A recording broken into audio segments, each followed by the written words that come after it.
Hello everyone and welcome to another Thoughts and Opinions video.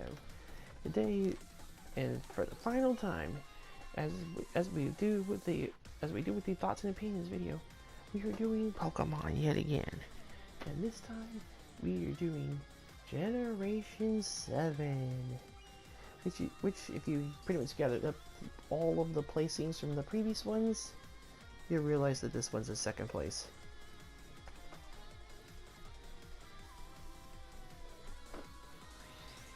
Now let's find out why that is. Generation 7 is absolutely probably one of people's most hated generations of all time. If it's not Generation 5, it's probably Generation 7.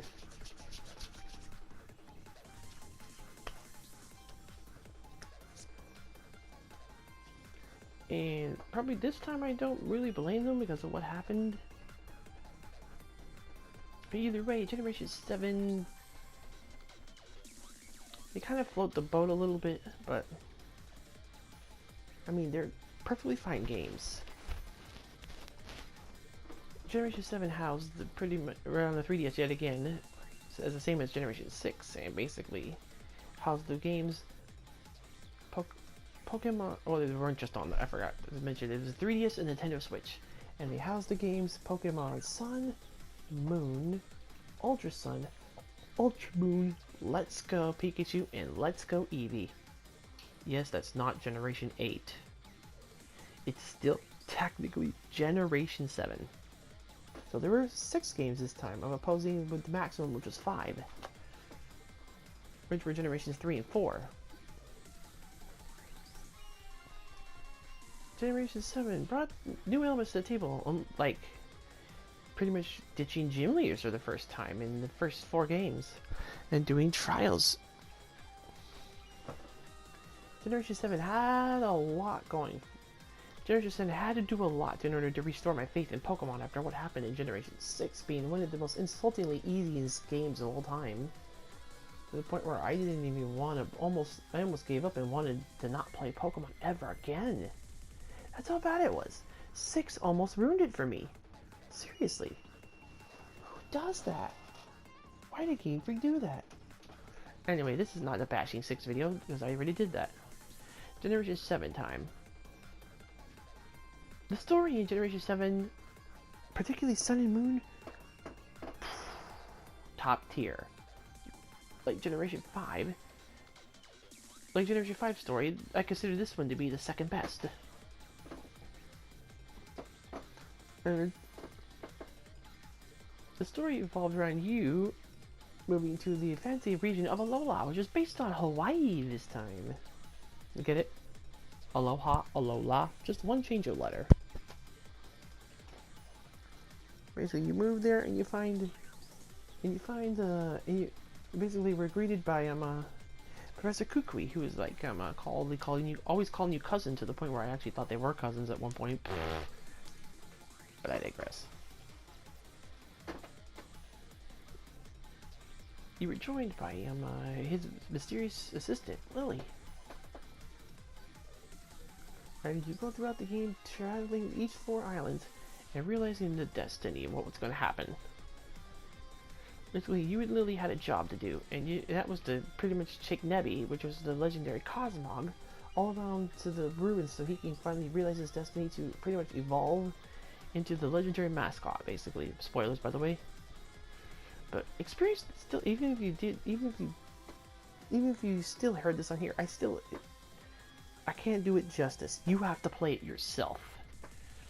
The gameplay may not be one of the best, and still kind of stems off of Generation 6, which is kind of easy. Generation 7 had a bad habit, which left a lot of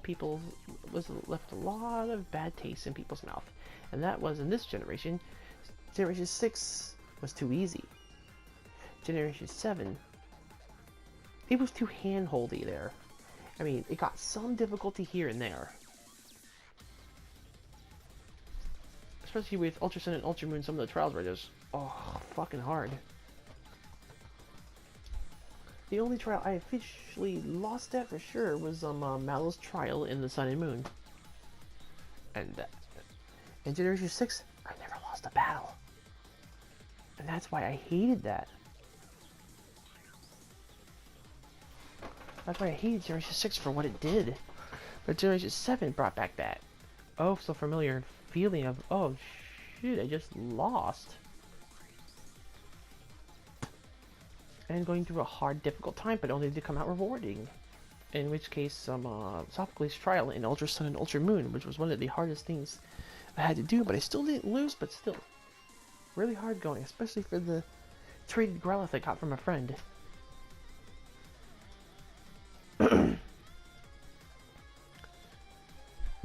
I gotta admit that these were like, Game Freak really stepped up their game when it came to difficulty, but then they decided to be, oh hey, I would go to a Pokemon Center and heal, and then next thing you know, I come out, the player was like, oh hey, you want to battle? Oh, okay, yeah, let me heal your Pokemon. Dun, dun, dun, dun, dun. Wait, I just healed them. Why, game? This is what people don't like a lot. The game was literally too hand-holdy at times. Healing Sun and Moon were probably the worst offenders of this, healing you so much that you pretty much already had healed yourself at a Pokemon Center anyway, so why did they heal you?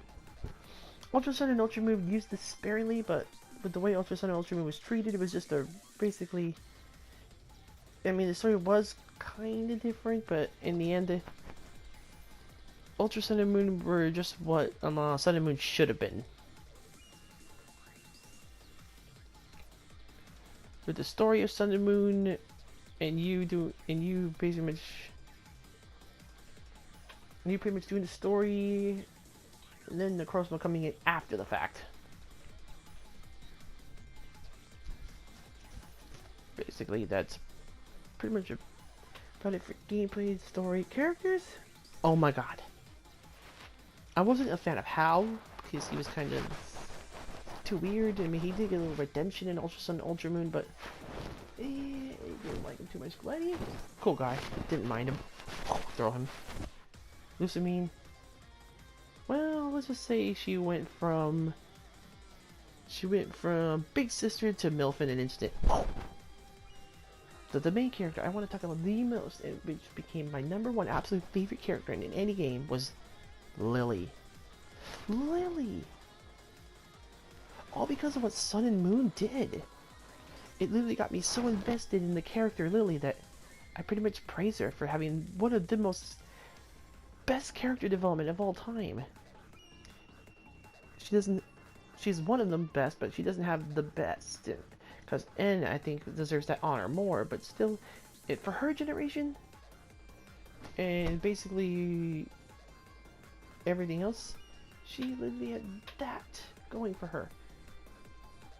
And I followed it hook, line, and sinker throughout this whole thing, just like I did with Black and White. Sun and Moon may not have been the best games, but still, the story was the best, and that's where it shined the most. I know some things weren't the best in terms of what happened with the game, but still, there really wasn't much to be done with these games, basically, besides introducing a Mantine surfing, and for some reason they took out a national dex this time. Now there are over 800 Pokemon, but you can't catch them all anymore. I mean, you can, but there's no way to add data to the dex, so what's the point of catching them all, Game Freak? Dumbasses. Anyway, Generation 7, I can't really speak for all it, since I really didn't play the Let's Go one, but those were more for casuals than anything, and lousy Gen 1ers. Yeah, I could play it, but there's really no point.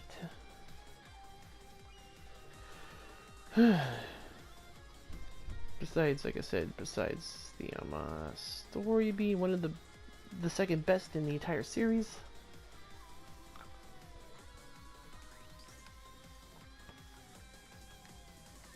pretty much Generation 7 is basically what got me back into it. The story of Sun and Moon got me back into it. Lily got me back into it. I wasn't really sure about buying these games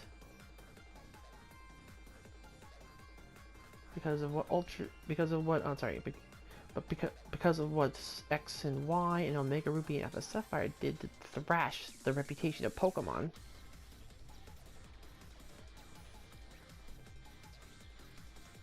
Sun and Moon were probably the single reason I'm actually playing Pokemon still. I probably would have given up if Sun and Moon were terrible, to be honest. Probably not even buying Ultra Sun and Ultra Moon. I literally only bought Ultra Sun and Ultra Moon because I wanted to relive the story again, but realized they downplay a lot of Lily's parts in that one, only to give Hal the spotlight. Oh, I mean, there's some dumb moves Game Freak pulls, but then there's some dumb moves Game Freak pulls. It's just, retarded. Hey, some of the best parts of all time came from Sun and Moon. I don't understand anyone who could hate Lily's character. Seriously. Looking at you, Crimson. Anyway.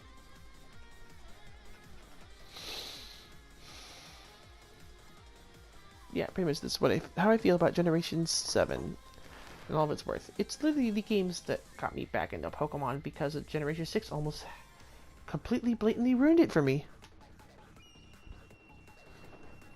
So let's count each generations in the placings I gave them. 7th place, Generation 4, the worst. 6th place, Generation 1, riddled with bugs. And pretty much was almost unplayable at one point. Generation 5, number 5th place, Generation 6. Completely almost ruined Pokemon for me. 4th place, Generation 2. Was the game I played the most as a kid, but still, the story wasn't that great. 3rd place, Generation 3. Oh, ironic. Home region was still fun, but it still wasn't the best. 2nd place, Generation 7. The thing that got me back into Pokemon. 1st place, Generation 5. If you haven't played it, where have you been? But in conclusion, to my entire thoughts and opinions about Pokemon, literally, you will have the best time if you actually play through the story of Black and White and Sun and Moon. And don't even bother picking up the sequels to each of these games, Ultra Sun, Ultra Moon, or Black and White 2.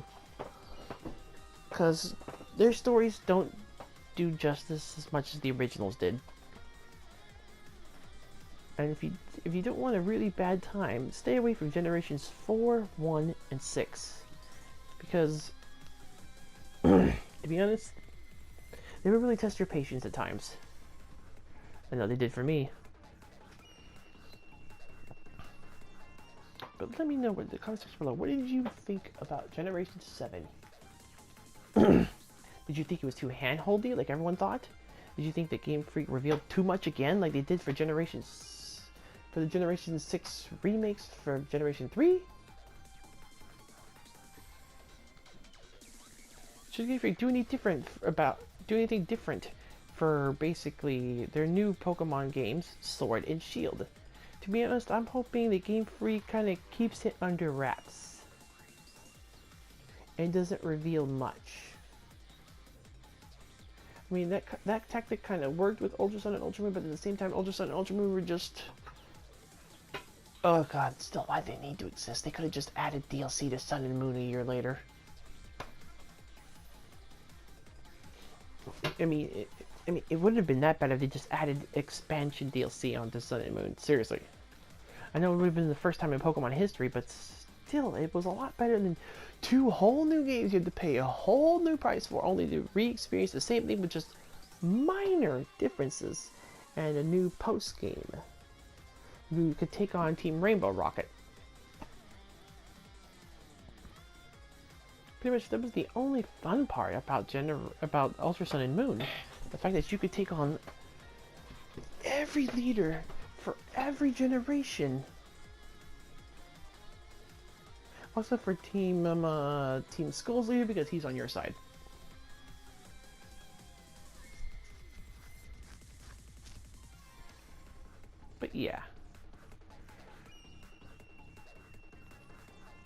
This has been Thoughts and Opinions with the Pokemon series.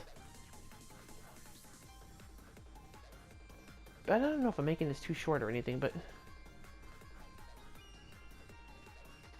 I really didn't have much to say on Generation 7 since I didn't play too much.